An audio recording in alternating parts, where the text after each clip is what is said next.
Chapter 14 will discuss different types of somatosensory functions.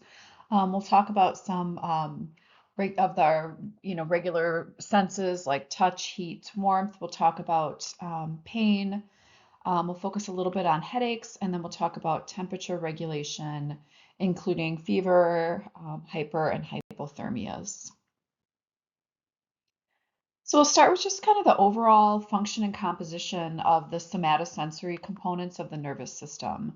So the function is to provide awareness of body sensations like touch, temperature, position of the limbs, and pain. And the overall composition, sensory receptors consist of a discrete nerve endings, usually in the skin or other body tissue, that senses some sort of somatosensory input and transfers that to processing centers within the brain. So we have four major modalities of sensory experience: discriminative touch, temperature sensation, body positioning, and nociception. And so that's pain sensation. So we'll start with kind of the organization of the somatosensory system. And so it's divided into first order, second order, and third order sensory neurons and their corresponding transfer. So first order units, kind of right down here, are the sensory units that contain the sensory receptors. So here's the receptor itself, and it's buried somewhere maybe in the skin or in an organ, and that's where the actual sensation occurs. And what activates that sensor may vary. The second order is the ascending pathways through the spinal cord up to the thalamus. So you can see that here up through the spinal cord, and then we go to the thalamus. And the thalamus is really kind of a relay center in the brain. It receives all of this somatosensory information from the body, and then it kind of decides where it needs to go for processing from there.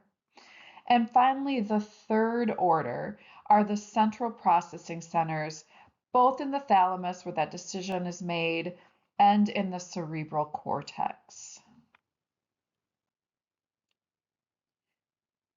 So the somatosensory experience arises from information provided by receptors distributed throughout the body.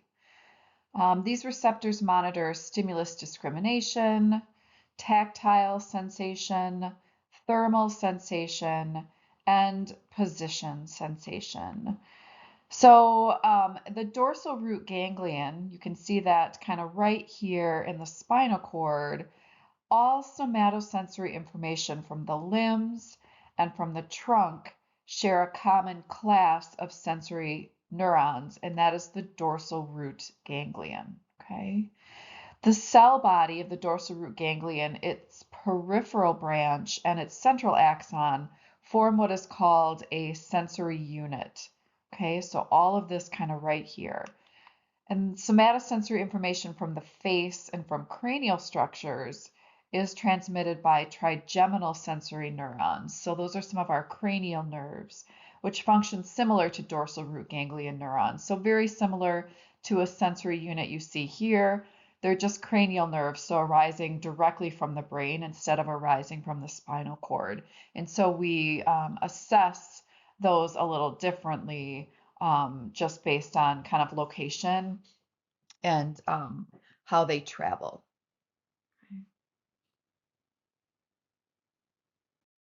So there are two pathways from the spinal cord to the thalamic level of sensation. Remember, we talked about when we get sensation from the trunks or from the limb, we travel up the spinal cord, and the next stop is the thalamus. And so there are two pathways that information can travel up to the thalamus.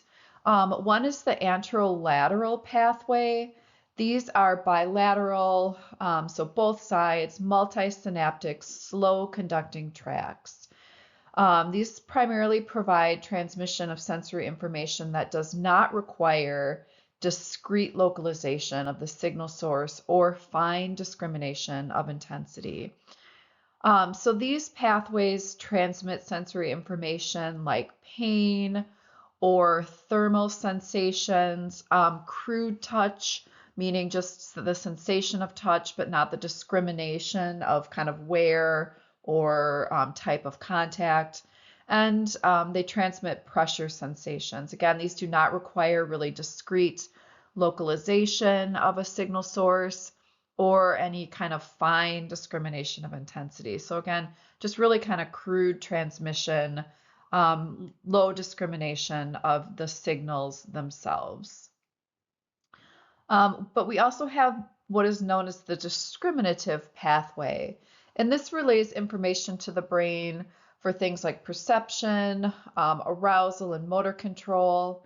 It is much more rapid transmission than the anterolateral pathway, and it transmits really precise information on things like spatial orientation. And there is also some integration in the discriminative pathway from multiple receptors. And so we haven't talked too much about neuroassessment yet, and we will in 2015.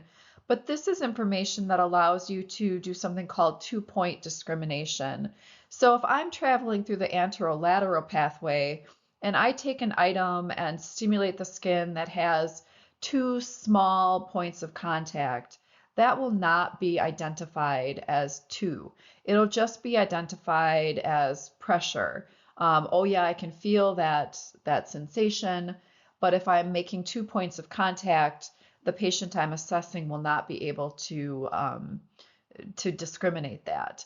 But if something is traveling through the discriminative pathway, they'll be able to say, okay, that's 1 or 2 points of contact. It'll be much more precise in the sensation that they are able to relay.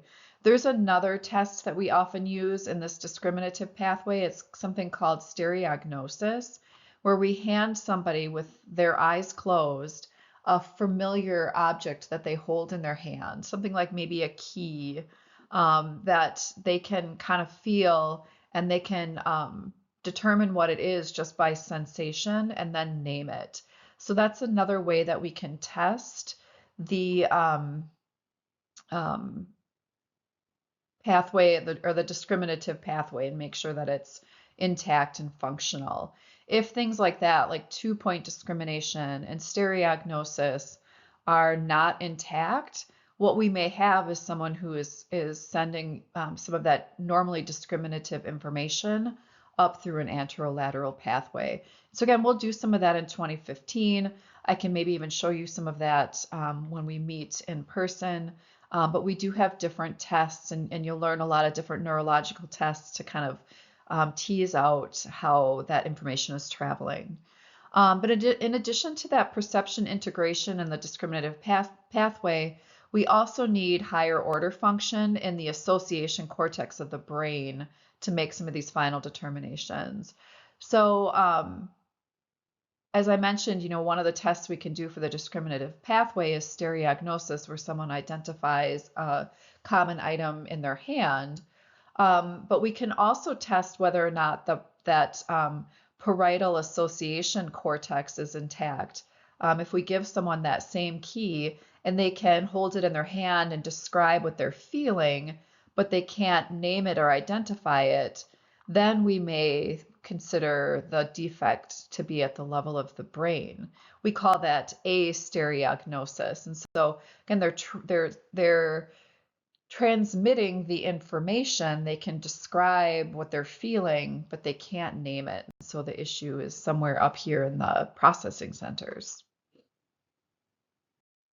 And so once information travels up through the spinal cord, it's next and hits the thalamus.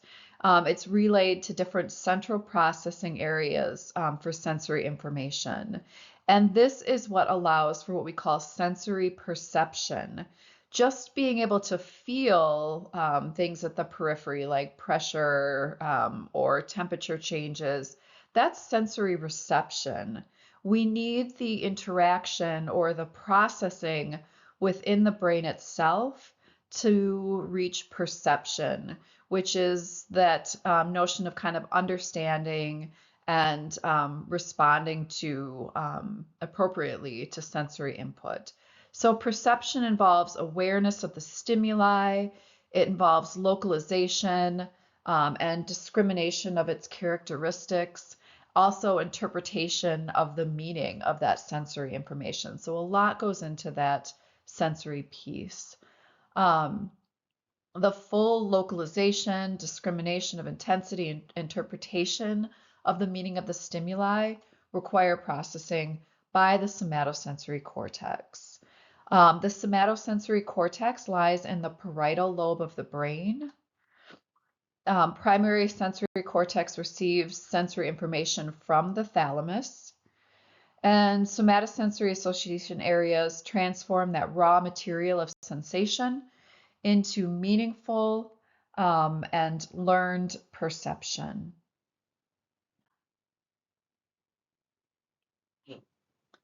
So somatosensory experience can be divided into modalities, including touch, heat, and pain, that require the function of sensory receptors and forebrain structures in the thalamus and cerebral cortex.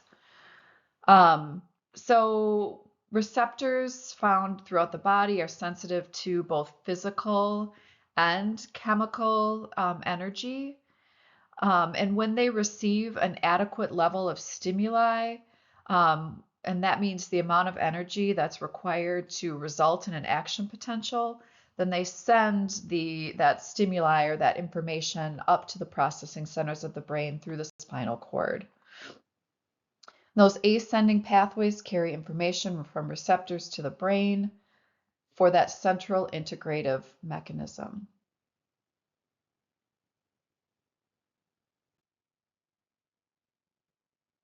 So different sensory modalities. So we have tactile sensation, and that is things like touch, pressure, and vibration. That's really considered the most basic somatosensory system. There's at least 6 different tactile receptors, maybe more. Um, and their travel up to the somatosensory cortex can use either pathway, that discriminative pathway that we discussed, or the anterolateral pathway. Thermal sensation, or the sensation of cold, warmth, and pain. Those things, we'll talk a lot more about pain, but with heat and cold perception, we have certain kind of set points of heat, and both heat and cold, that will cause a action potential at those thermal receptors. And we also have this position sensation. We call this proprioceptive receptors. And these are located in the muscles, tendons, and joints. And this allows us what we call our position sensing. So this lets you know kind of where you are in space without the use of vision. So if someone closes their eyes, they can still sense kind of where their arms and legs and their body positioning is. That's what we term proprioception. So a little bit about clinical assessment of somatosensory function. So some of the things that we'll do as far as assessment of these systems, and again, we'll look at this a lot more in 2015, but we will test whether someone can differentiate cool versus warm. We test whether people can determine if an item applying pressure to the skin elicits sharp versus dull sensations. And that's really a test of pain sensory information. We'll ask people to determine light touch versus deep pressure. All of these things are based on different populations of afferent neurons, or potentially central integration of the stimulus within those processing centers. So diagnostic analysis happens at the level, or helps us determine the level and extent of damage potentially in spinal cord lesions as well. And some of our testing is determining discriminative touch versus anterolateral processing as those signals travel up to the brain. All right, so now we're going to talk a little bit more about pain, or those nociceptive receptors. So some different mechanisms of pain. So this looks very similar to that first, second, third order neurons, right? We have our first order here with our sensory unit receptor in the skin, travels to the spinal cord, up to the thalamus, and processing centers in the brain. So first order, second order, third order. So same kind of sensory input as we saw from other sensory mechanisms. And this is really, we'll talk about kind of the mechanism of acute pain here. Chronic pain is a little different. But what we have is tissue injury, so kind of right here at the level of the skin.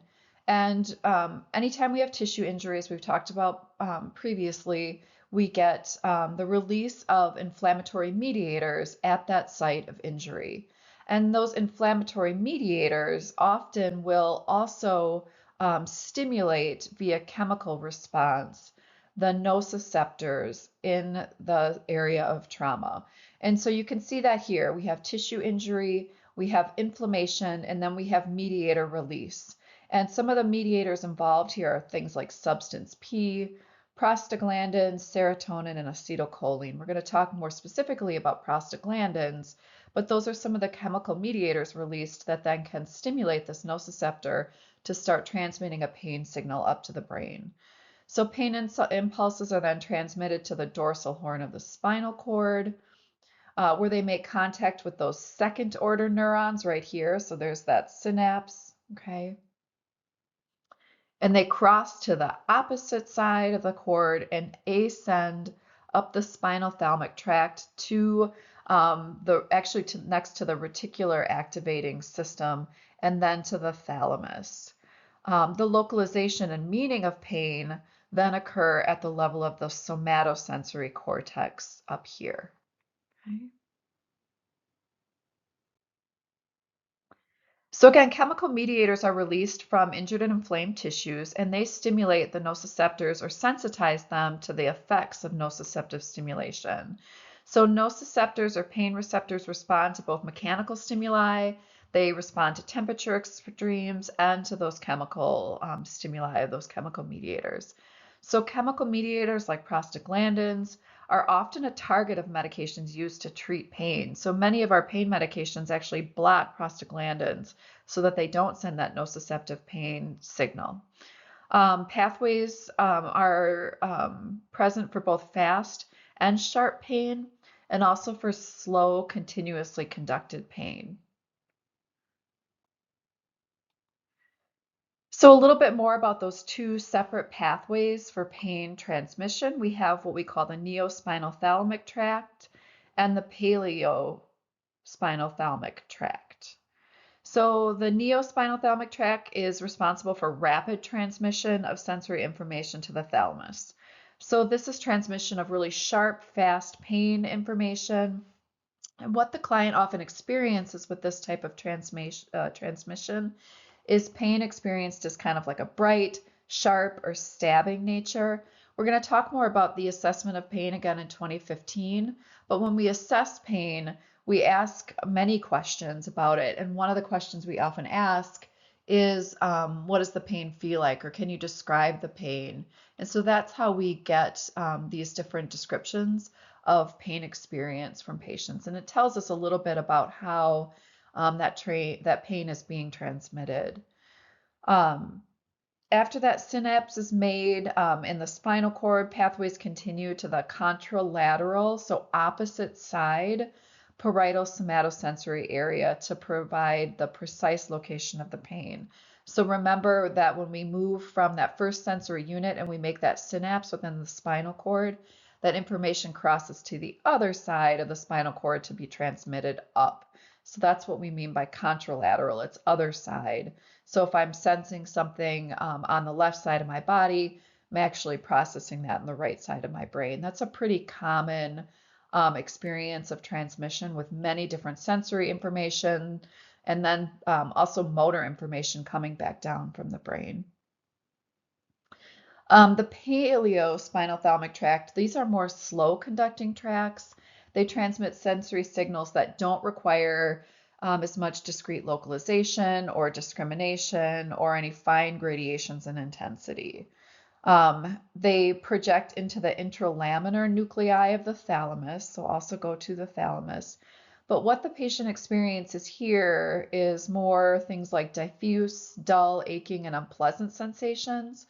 These are commonly associated more with things like chronic pain or maybe visceral pain, so pain kind of coming from deep viscera. So different really types of pain perception based on the tract that it travels up to processing centers. So then once we get to that central processing of pain information, that information is being transmitted to the somatosensory cortex. And that is where pain information is perceived and interpreted. But there are other areas of the brain involved in pain processing as well. One is the limbic system, and this provides kind of our emotional components of pain and how we experience that piece. And then there is also some action within the brainstem centers. And this is responsible for some of the autonomic nervous system responses that we see with pain. So things like sweating, restlessness, increased heart rate, dilation of pupils. We see those autonomic responses associated with pain, typically just with acute pain. We'll talk about, again, some differences between acute and chronic pain in a moment. But that kind of piece is really, recruited with acute kind of sudden onset pain. So a couple other pain terms that we should be familiar with, which are pain threshold and pain tolerance. And these two things really affect a person's response to painful stimuli. So pain threshold is the point at which a stimulus is perceived as painful. So this is just when we go from a stimulus that can't create an action potential at a nociceptor to one that can. Okay. Pain tolerance is the maximum intensity or duration of pain that a person is willing to endure before they want something done about it. And there are a lot of different, pain tolerance is highly variable. It's variable between person. It's variable within the same person based on context of the situation. So things like pain threshold don't have a lot of variation between people or within the same person. What causes pain in one usually can cause pain in another. But this pain tolerance piece, again, a lot of variability between people and variability between situations in the same person. Because there's a lot of psychological, cultural, and environmental factors that can influence the amount of pain a person can tolerate. So like an example of differences in pain tolerance within one person, the amount of pain that a person in labor, during childbirth can tolerate might be very different than the amount of pain that same person might be willing to tolerate from, something like a headache, right? So a lot of variation here in pain tolerance. So here's my acute versus chronic pain. So when I talk about acute pain, that is self-limiting pain that usually lasts less than 6 months. With acute pain, there's usually a discrete cause of that pain that's usually known, and that we would imagine once that cause is gone or alleviated, the pain would go away with it. That's what we mean kind of by self-limiting. Acute pain, we see more autonomic nervous system outward clinical manifestations, is also kind of another hallmark of acute pain. You guys will discuss a lot more about acute pain and chronic pain in your episodic and chronic health courses, including different treatments and modalities, non-pharm versus pharmacological, and we'll talk about some of the assessment pieces with them in 2015. Chronic pain is persistent pain that lasts longer than 6 months. It doesn't have the same autonomic and somatic responses associated with acute pain, but it also can be accompanied by more debilitating responses. So chronic pain tends to start interfering with people's activities of daily living. It can start to interfere with their ability to work. It can interfere with social engagements. And so it has a lot more kind of debilitating responses to people's overall kind of quality of life measures. Other types of pain, cutaneous versus deep somatic, and these are things that speak to those two different tracks that pain are traveling with as well. So cutaneous pain, This type of pain has its origin in the skin or subcutaneous tissue and is sensed as more of a sharp burning pain and is probably passing through that neospinothalamic transmission center that's faster and has a different kind of sensation of pain. And then we also have deep somatic pain, which is more diffuse, throbbing in nature, and has its origins in deep body structures and probably passing through that paleospinothalamic tract. Other types of pain, we have visceral pain, again, very diffuse and poorly defined. Um, and usually this pain is stimulated or started by things like visceral stretching or distension, um, or things like ischemia of tissues, so loss of blood supply. So this might be the pain that someone may experience when they're having a heart attack and have lost blood supply to the heart, or that pain or discomfort someone feels maybe after they overeat and there's extensive stretching of the stomach tissues. So that's what we mean by kind of visceral pain. Often visceral pain manifests itself as something called referred pain. So referred pain originates at some kind of visceral site, so again, like the abdomen or the heart, but it's perceived as originating in part of the body wall that is innervated by neurons that enter the same segment of the nervous system.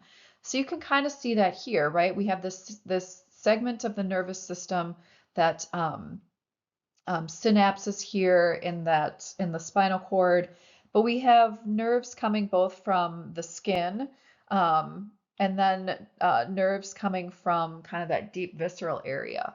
And they both kind of synapse together here. And so if the pain is truly coming from the intestine, which is the actual site of injury, because these two things kind of enter in the same segment, we might perceive that pain is coming from somewhere in the skin or the body wall. And so that's why we feel referred pain. One of the most common examples, I think, of referred pain that people are familiar with is when people are having cardiac ischemia or a heart attack, they often feel that pain in their jaw or in their shoulder because that's those two sites kind of synapse together. Okay. Um, So nociceptive and neuropathic pain. Much of the pain sensation that we've really been talking about so far is nociceptive pain. So nociceptors or pain receptors are activated in response to either actual or impending tissue injury, and then transmitted and up to the brain. So nociceptive pain is what we would consider normal pain response to tissue injury. We compare that to what we call neuropathic pain, which arises from injury to the nerves themselves. And this injury to the nerves is often caused by diseases like diabetes. We'll talk about some infections that actually will get themselves into nerve tissue and go dormant. And if they come out of dormancy within the nerve tissue, they can cause damage. So in neuropathic pain, we don't have actual or impending tissue injury. There's nothing wrong with the tissues themselves.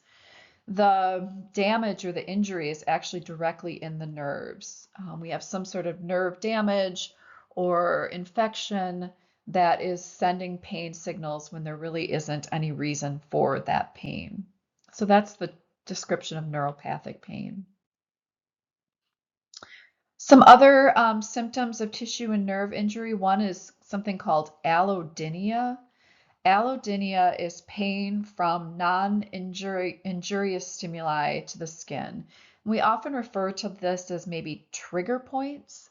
So trigger points are highly localized points on the skin or mucous membranes that produce immediate intense pain when stimulated even by light tactile stimulation.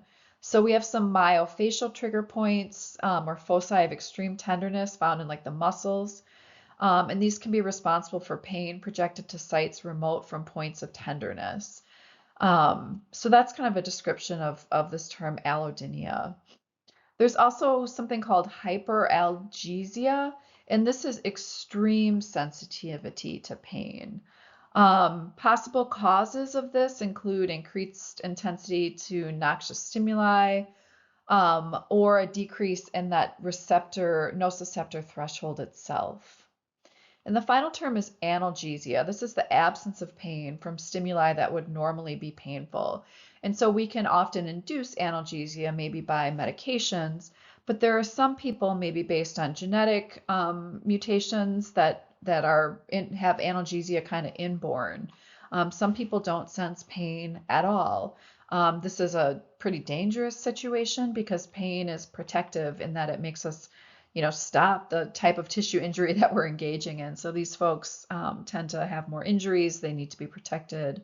Pain is protective. So some different pain and pain syndromes. We talked about what neuropathic pain is, but again, it originates from some sort of pathology.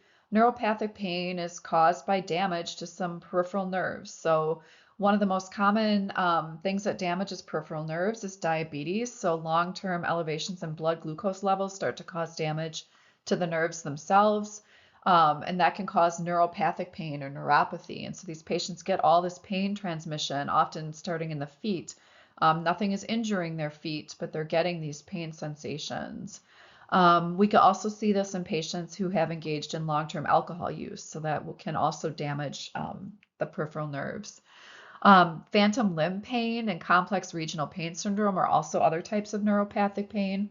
We'll talk about phantom limb pain. Neuropathic pain can vary with the extent and location of disease or injury. There may be allodynia involved. There's pain that's stabbing, jabbing, burning, or shooting. It might be persistent or intermittent.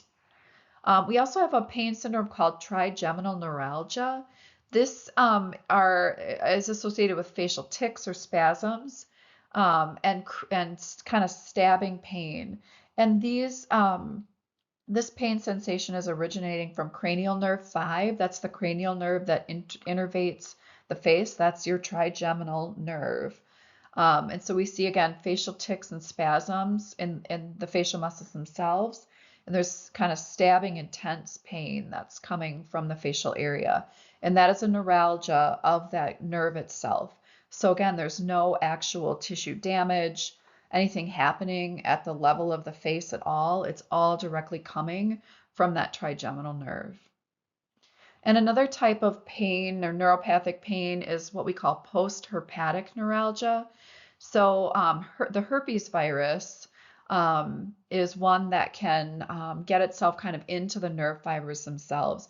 After someone is infected with one of the herpes virus, and in this case, it's the herpes virus that causes chickenpox, and then later causes shingles, that virus embeds itself kind of in the nervous tissue. And if it comes out of dormancy, usually based on like another illness or stressor to the patient that lowers immunity and allows that virus to kind of reestablish itself. It causes pain within the nerves themselves. It causes outbreaks of shingles on the skin, which are very painful for patients. So that's again post-herpetic neuralgia. Here's phantom limb pain. Again, this is another type of neurologic pain or neuropathic pain, and this follows amputation of a limb or part of a limb. So while the limb is gone, the patient still perceives pain in that limb. And the pain can be very severe and intense. As many as 70% of amputees experience this kind of pain. The pain begins usually as sensations of tingling or heat or cold or heaviness, and then can be followed by burning, cramping, or shooting pain from that absent extremity. Okay, so now we're going to transition into discussion of headaches.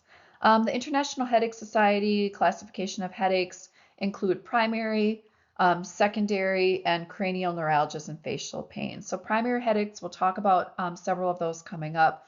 Secondary headaches are things that can be caused by serious issues. So things like meningitis, tumors in the head, or aneurysms.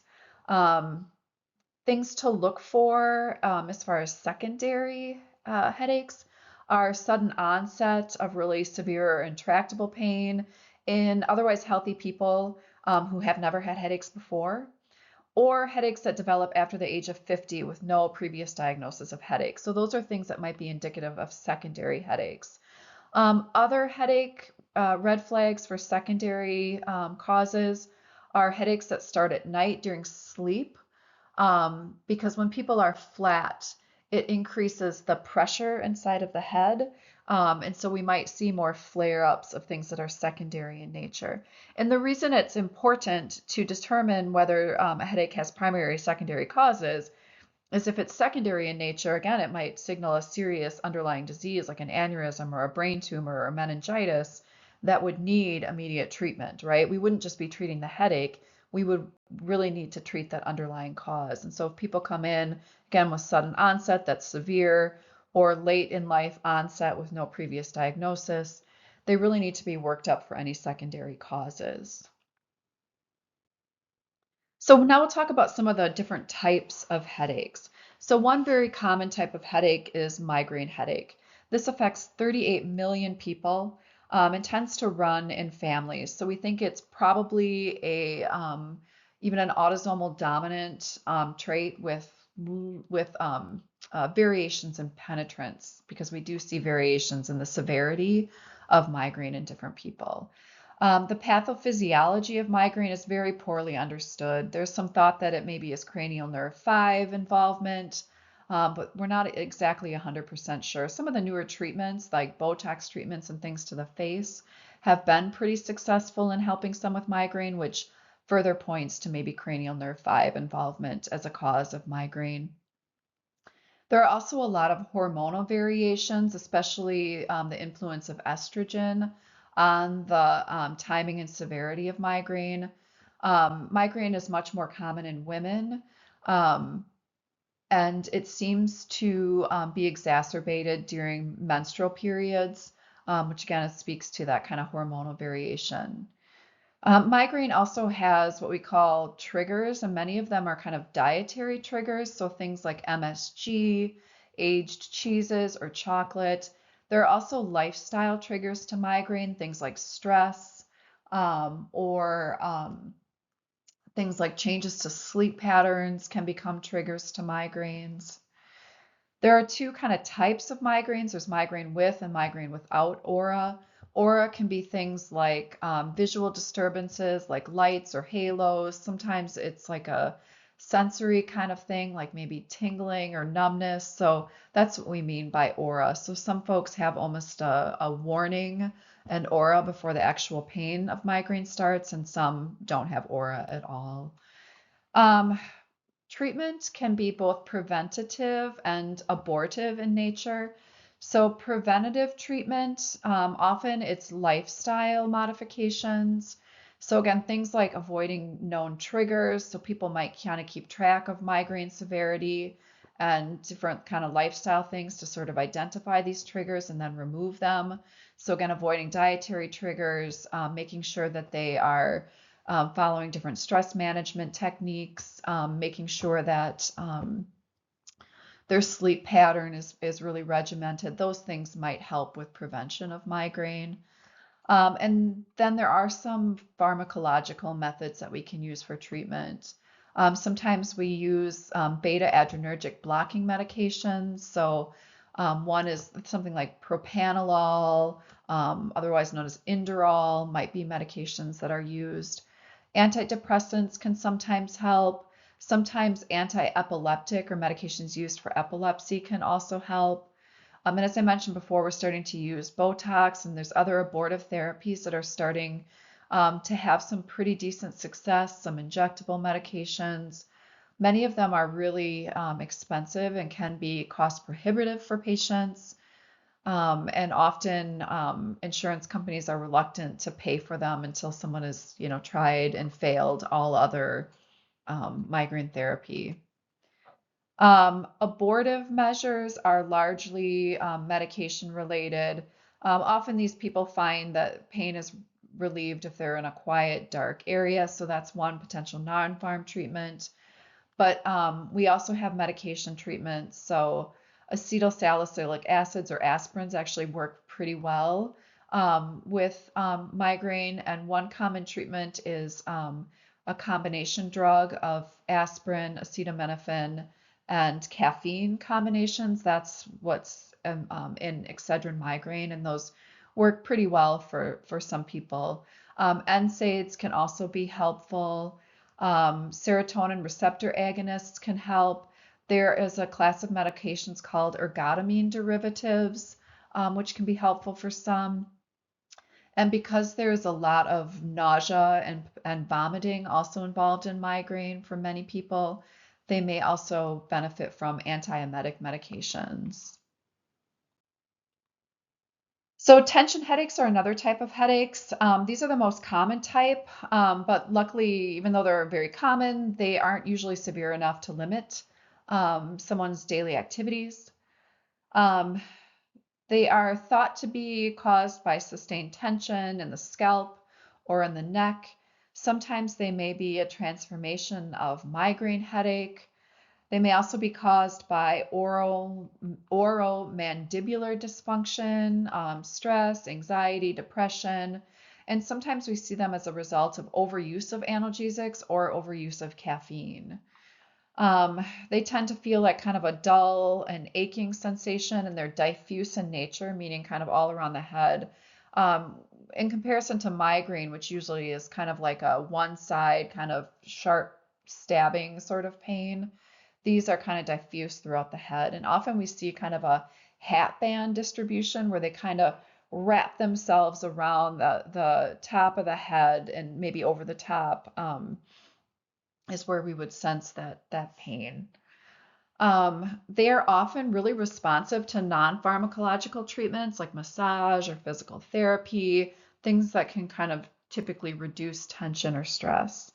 But we can also use pharmacological treatments here like aspirins or NSAIDs or acetaminophen.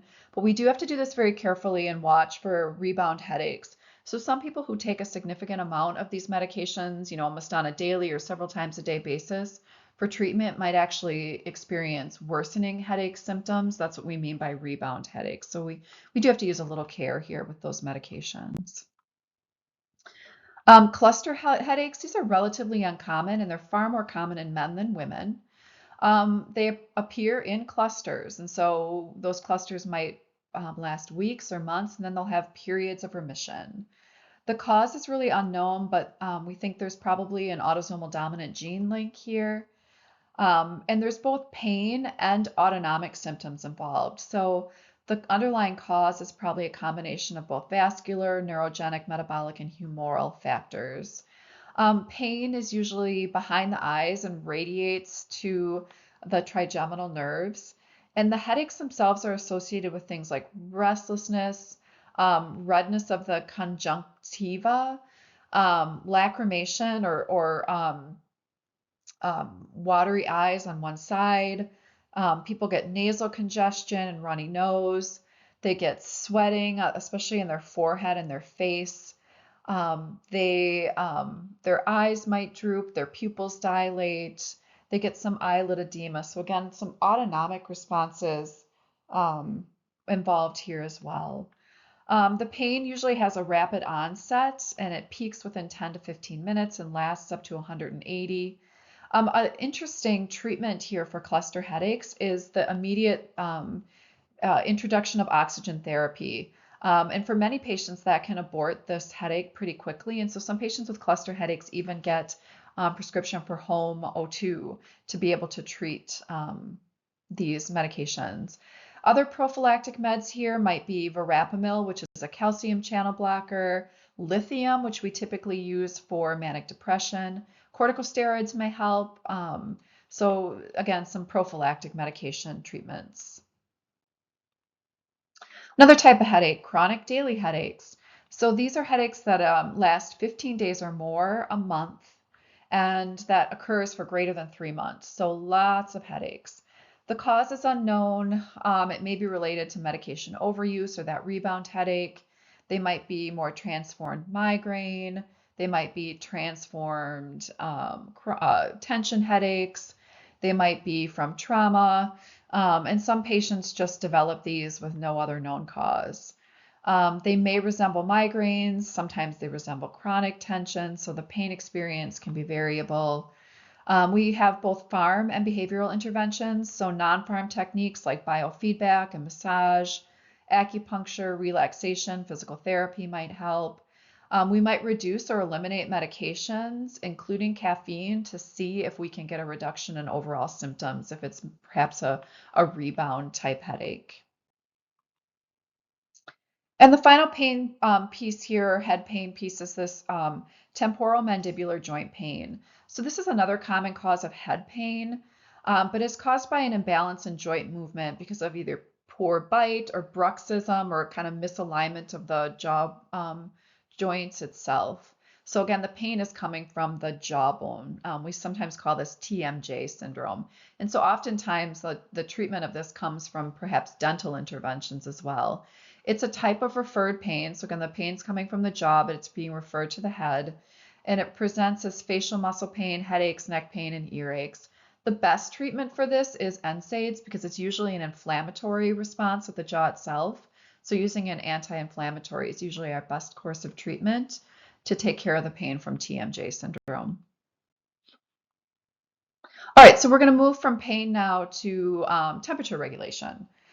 So body temperature and its regulation. So we'll start by saying that most biochemical processes in the body are highly affected by changes in temperature. And so your body really wants to keep itself in a very particular set point of temperature to make sure that all of those biochemical processes are happening, as they are supposed to be, because again, changes in temperature can really have a large effect. And overall body temperature reflects the difference between heat production and heat loss. So we'll talk about both mechanisms of heat production and mechanisms of heat loss. So metabolism is your primary means of heat production, whether by means of exercise or food intake or sympathetic nervous system response. Those are all things that can increase metabolic rate and can increase heat. We also have mechanisms like shivering or teeth chattering to kind of raise that metabolic heat if our internal temperature starts to drop too much. So that's really how the body produces heat. Heat loss happens through 4 different mechanisms: radiation, conduction, convection, and evaporation. Most of our heat loss happens through radiation. And so heat loss is largely controlled by vasodilation and vasoconstriction.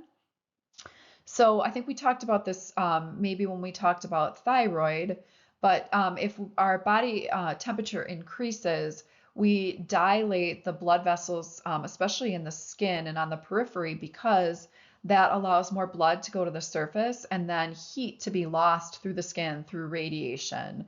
And so really common cooling mechanism when our internal temperature starts to go up. We also see things like movement of hair into upright positions and goosebump formation. We see that when someone is too cold because it reduces the surface area for heat loss. The other thing we see when someone is too cold is that now we have the blood vessels at the surface start to constrict or clamp down to reduce the amount of blood flow to the skin and thus reduce the amount of radiation cooling. So again, radiation is the heat loss in a room, especially when that room is colder than body temperature. And we can manipulate the amount of heat loss through radiation internally as well by dilating and or constricting the blood vessels of the skin. Conduction is the transfer of heat from one molecule to the next.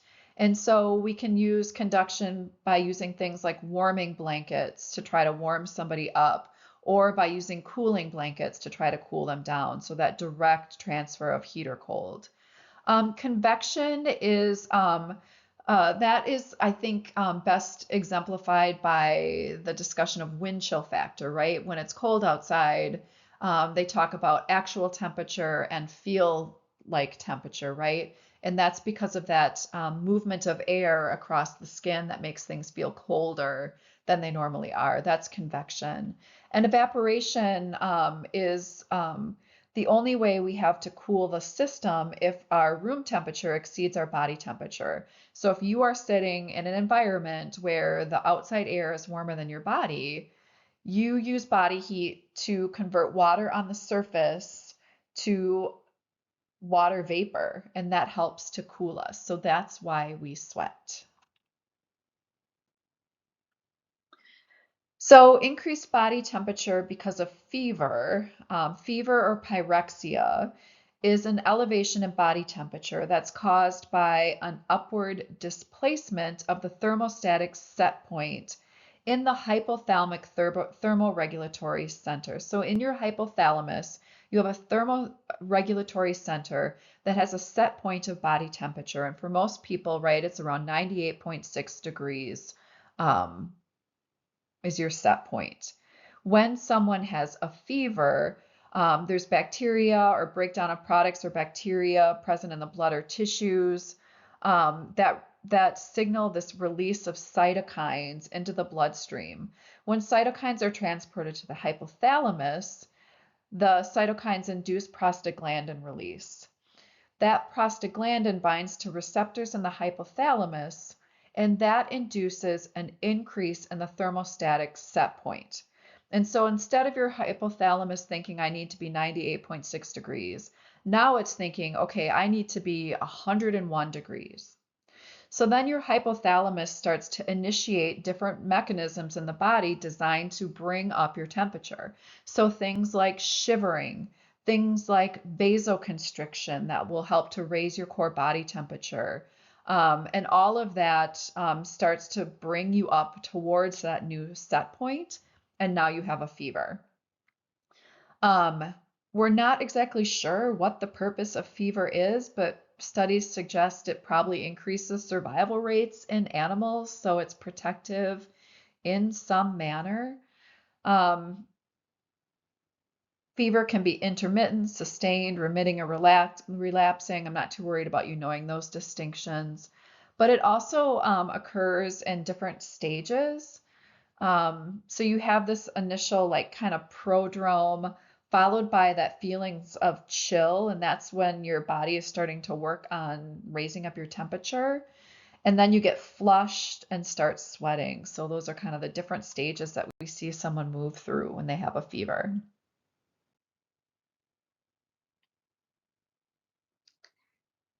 Let's so again, here are your kind of clinical manifestations. So that's happening in stages, prodrome, chill, flush, and defervescence or sweating. Other things that people see with a fever, anorexia, myalgia or muscle pain, arthralgia, which is joint pain, and fatigue. We also see headache, confusion, delirium that can be associated with fever. Um, some folks develop what we call a fever of unknown origin, where we don't know what's causing it. And to treat a fever, we can do things like environmental modifications, things like, you know, convection cooling with cool cloths, temperature modifications.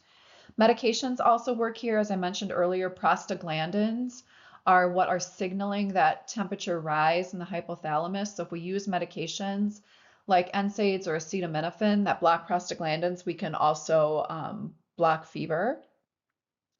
Administration of fluids and simple carbs is important here.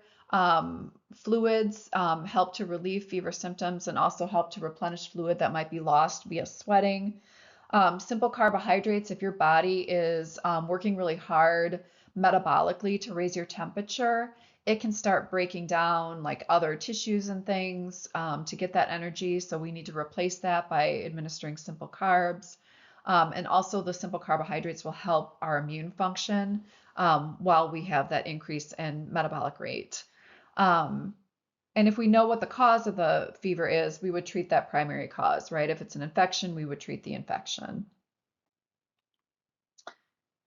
Fever in children. Children are much more susceptible to fever because they have immature immune systems. So even mild temperature um, elevations in kids might be really significant. Same thing in adults, but a little different mechanism. So in adults, the temperature reaction is reduced. So in that population as well, even slight elevations in temperature might be significant. Um, we often look for other signs of illness in older adults, like confusion or changes to functional capacity, because fever isn't really usually a very great indicator for them anymore. Hyperthermia is an increase in body temperature that occurs without a change in the set point of that hypothalamic thermoregulatory center. And so, unlike fever, our body still wants our set point to be 98.6. There's no change there. And hyperthermia can occur in kind of different kind of stages of severity. It can start with heat cramps, which are kind of the slow, painful skeletal muscle cramping and spasming that can last like 1 to 3 minutes in duration. It can then travel to something called heat exhaustion, where we have this gradual loss of salt and water, usually after really prolonged exertion in a hot environment. And so someone might experience thirst, fatigue, nausea, oliguria, which is low urine output. They might get gastrointestinal flu-like symptoms like nausea and vomiting, and they may even experience giddiness and delirium. Heat stroke is a total failure of thermoregulatory mechanisms, and this results in excessive increases in body temperature. So a core temperature greater than 104 degrees Fahrenheit. The skin becomes hot and dry. One thing that is indicative of heat stroke is that there's an absence of sweating. So if someone is really hot and stops sweating, we know we're at a really kind of advanced stage of heat stroke. We also see CNS components like delirium. There can even be convulsions or seizure activity and loss of consciousness. Some specific pieces here: malignant hyperthermia is an autosomal dominant metabolic disorder. Um, and what we see there is massive amounts of heat being generated by this uncontrolled skeletal muscle contraction, and that can cause severe or fatal hypothermia. And malignant hyperthermia is often associated with the administration of anesthesia. And so a patient goes under anesthesia and they start to develop this really severe muscle rigidity, and massive amounts of tension. And again, this is a familial trait. So oftentimes before anesthesia, we ask patients if they've ever had reactions to anesthesia in the past, or if any members of their family did. And again, we're screening for the possibility of the development of malignant hyperthermia, because if it develops, it can be fatal. And the treatment is to really try to induce really rapid muscle relaxation so that we stop that increased hyperthermic or metabolic kind of heat rise in those patients. Neuroleptic malignant syndrome is associated with neuroleptic medications. So those are medications we give that we term psychotropic. So medications that are given for maybe conditions like schizophrenia sometimes cause these rapid rises in body temperature as well. And finally, we'll talk about hypothermia. So hypothermia is a core temperature less than 95 degrees Fahrenheit. So not too far away from the set point before we start to see really significant clinical manifestations when someone gets cold.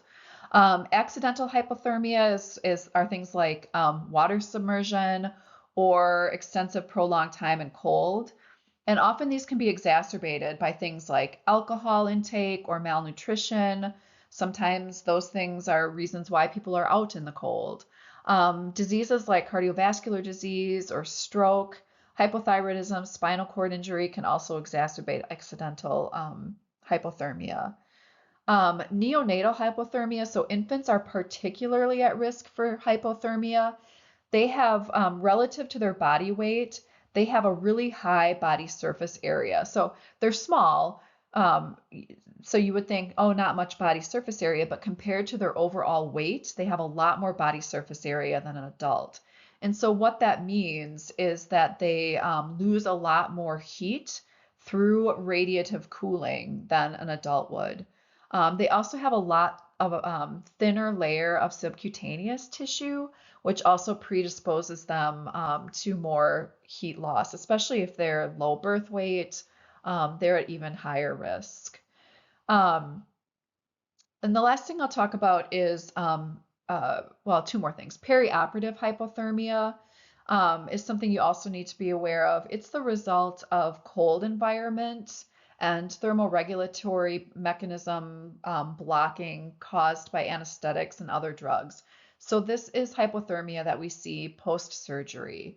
And it does need to be evaluated and treated. If someone comes out of surgery with really cold, temperatures, they're also going through kind of all of those body processes to kind of warm them up. So they vasoconstrict, and they start to shiver. And post-surgery, especially, for healing and inflammation, for things like cardiac output, for blood pressure, you don't want a patient who is very vasoconstricted. It can slow down the overall healing process after surgery. And so we do need to make sure patients after surgery are warmed to kind of a normal body temperature. The last thing on here is therapeutic hypothermia. That's using hypothermia in certain situations like traumatic brain injury or cardiac arrest. Um, and that was the theory behind that was to preserve brain function in patients in kind of those severe conditions. And the thinking about that came from what we saw in patients that had accidental hypothermia. So they were maybe submerged, and they seemed to be able to retain kind of more brain function if they were really, really cold. And so we were doing that with patients to try to, again, preserve brain function if maybe they had hypoxia, those kind of things.